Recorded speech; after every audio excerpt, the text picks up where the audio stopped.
2026 లో RCB ban అని ఎగురుతున్న RCB haters కొందరు గాడిది కొడుకులకు చెప్తున్నా మీ కొత్త బగిపోయే న్యూస్ ఇది.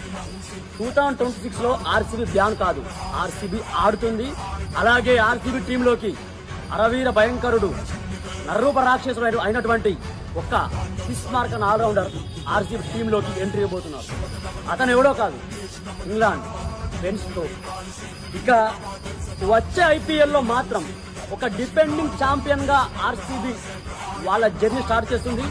బరాబర్ వరుసగా 2వ టైటిల్ కూడా కొట్టబోతున్నాం. ఆర్సీబీ బేటర్స్ రెడీగా ఉండండి అమ్మా. ఆర్సీబీ అంటారా బ్యాచ్